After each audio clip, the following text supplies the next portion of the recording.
O desfazimento de bens no setor público, ele me traz dois cenários caóticos.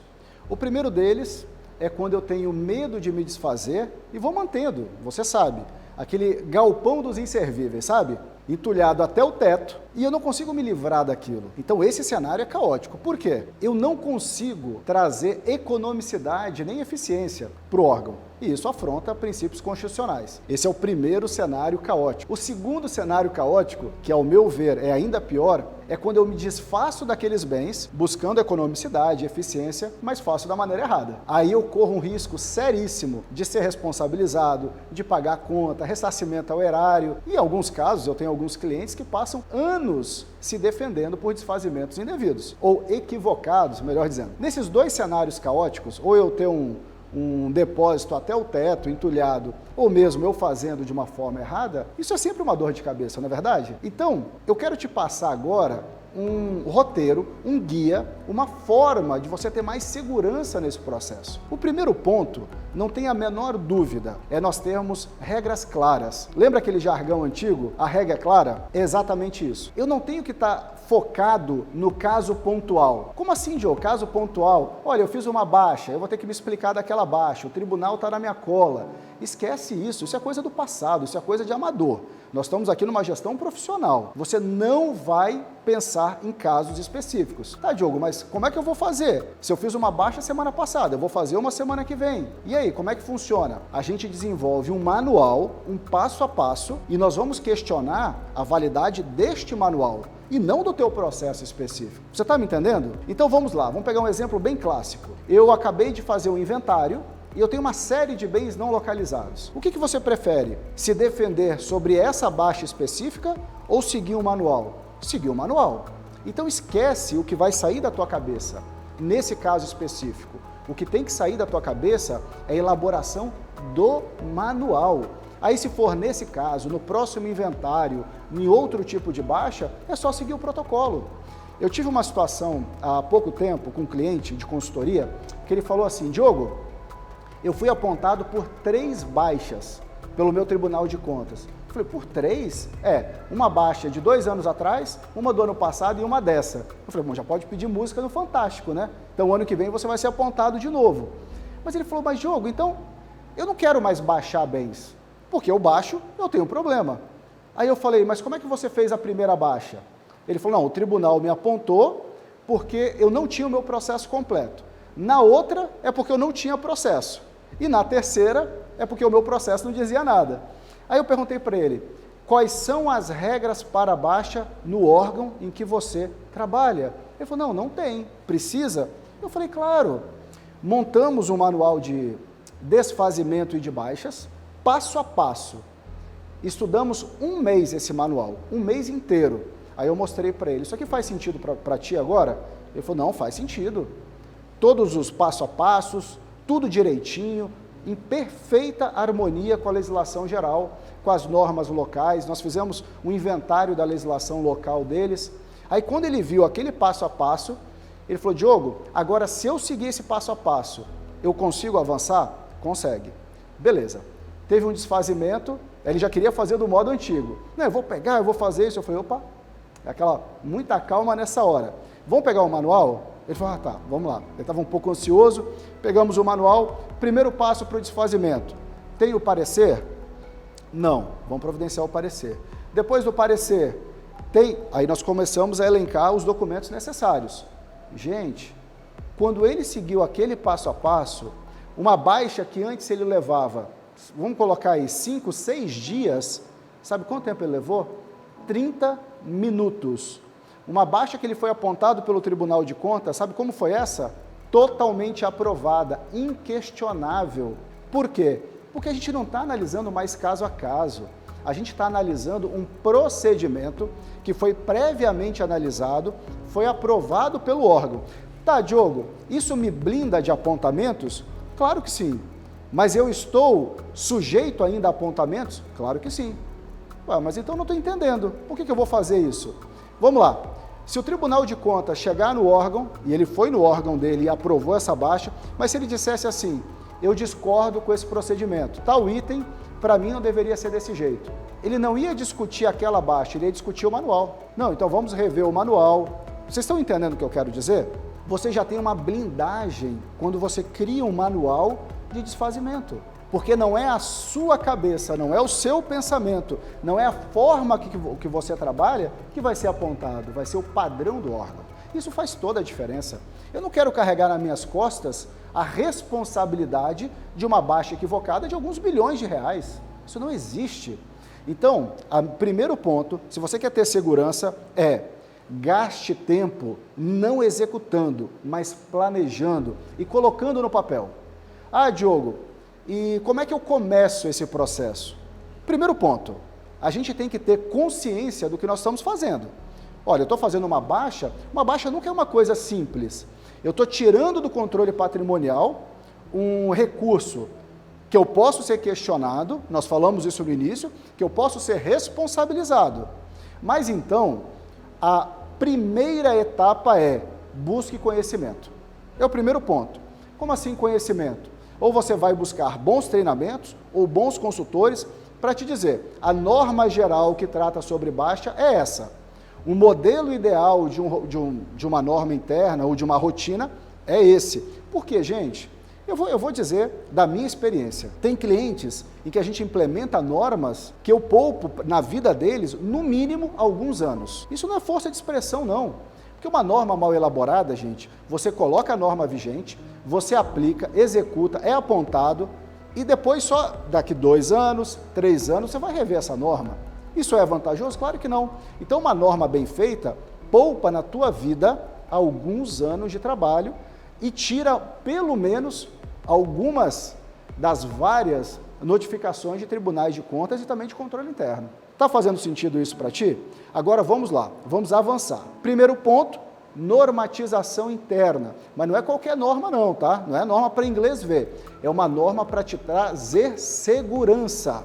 É uma norma para tirar das tuas costas o peso de uma baixa equivocada. Beleza? Então, para eu conseguir essa norma, eu tenho que buscar bons profissionais. Ponto. Segunda questão em relação a uma baixa segura, para te despreocupar. Eu preciso seguir o que foi determinado na norma. Diogo, mas isso é óbvio. Nem sempre, nem sempre. 3 clientes de consultoria começaram comigo recentemente. Fui analisar os processos, os normativos internos. No papel, uma beleza. Pedi a amostragem. Me manda aí alguns processos de baixa, para eu ver se estava condizente com a norma. Resumo da ópera.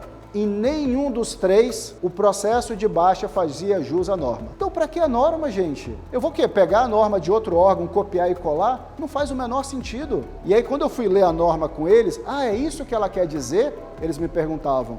Unânime, os 3. Era isso que ela queria dizer? Aí eu expliquei aquela norma, eu falei, essa norma que vocês têm, que é de vocês, ela quer dizer isso, isso e isso. Aí eles disseram, mas eu não acredito, eu achava que era diferente. Ou seja, eles não estavam seguindo o seu normativo interno. Vocês estão entendendo, gente? Então, não é só criar a norma, é seguir a norma e entender a norma. Tá, Diogo, mas se são 3 pontos, você só falou de 2. Você falou que eu preciso criar o padrão, eu preciso seguir o padrão. E qual é o terceiro? Agora, esse eu chamo de o pulo do gato, a chave do baú de ouro, dê o nome que quiser. Mas esse terceiro você anota. Todas as normas de suma importância. O que é uma norma de suma importância? Aquela que não pode ter erro. Ela tem que ser explicada, detalhada, como se você fosse explicar para um leigo. Diogo, mas por quê? Se você consegue explicar para um leigo, você entendeu a norma. Se você não consegue explicar para um leigo, você não entendeu a norma. Então eu te crio um desafio nesse momento. Pega a tua norma de baixa, ou qualquer uma delas, e prepara uma aula para todos os servidores entenderem o processo de baixa. Se você conseguir explicar artigo por artigo, você vai ter 2 ganhos. Servidores qualificados e você como autoridade no assunto. Esse é o desafio que eu faço. Eu faço com todos os meus clientes. Diogo, pelo amor de Deus, eu não gosto de falar em público. Não, daqui a pouco você pode não ser o interlocutor, mas então você prepara um resumo explicando. E alguém faz a explicação. O que eu quero dizer, não estou falando aqui de explicação, eu estou falando de consistência de argumentos. Se você consegue explicar para um leigo os processos de baixa, significa que você entendeu. Se você entendeu, você consegue aplicar. Se você consegue aplicar, você consegue se defender para um Tribunal de Contas. Não faz sentido? Então, esses são os 3 pilares. O primeiro, normatização consistente. Condizente e consistente. Condizente com a legislação geral e consistente na tua aplicabilidade. Segundo ponto, você precisa urgentemente, como eu falei no início e eu vou reforçar agora, você precisa aplicar essa norma, item por item. Ah, Diogo, mas eu não consigo, esse item é muito delicado. Muda a norma, revoga, altera, faça o que for necessário, mas só deixe os artigos que você consegue aplicar. E o terceiro ponto, gente, é você entender. A melhor forma de entender, a ciência explica isso, é quando você consegue ensinar. Se você ensina, você captou. Faz sentido esses 3 pontos para ti, para você, de uma forma geral? Essa é a realidade da normatização. Diogo, agora me dá uma dica prática, um exemplo prático. Eu vou citar agora, eu não vou citar o órgão, mas é um cliente nosso de consultoria, que ele tinha uma baixa, ele teve uma baixa agora, de aproximadamente 2.000 bens. Você já pensou, se às vezes para fazer uma baixa de 2, 3, já é aquele frio na espinha, aquele nervosismo, imagina de 2.000 bens. Sabe qual é o valor dessa baixa? R$700 mil.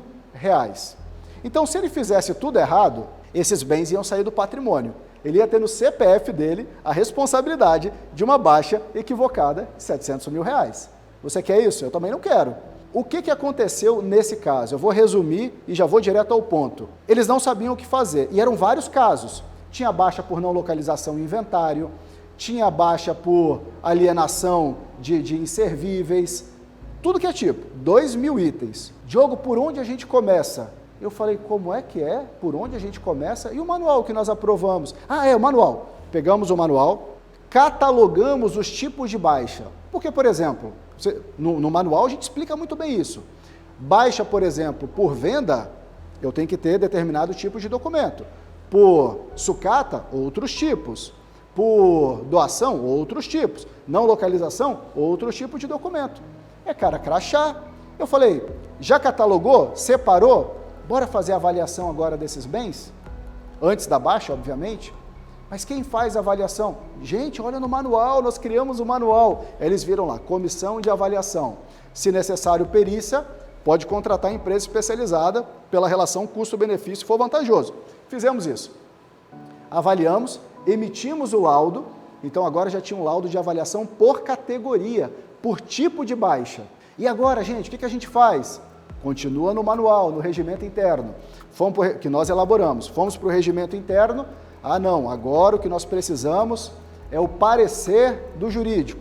Mandamos o relatório para o jurídico, ele analisou, startou o processo de venda para o que era venda, de doação para o que era... Vocês estão entendendo, gente? Seguimos a receita de bolo. Aí no final, obviamente no final todo mundo ainda fica preocupado, e agora, como é que eu encerro o processo? O que foi vendido? Tem a ata do leilão? Está aqui a ata. Ótimo. Tem o parecer conclusivo? Tem o parecer. Pode baixar, encaminha para a contabilidade. Gente, eu vou dizer uma coisa para vocês, eles tremiam ao final de dar, sabe o enter na baixa do sistema patrimonial, eles tremiam de receio, de medo.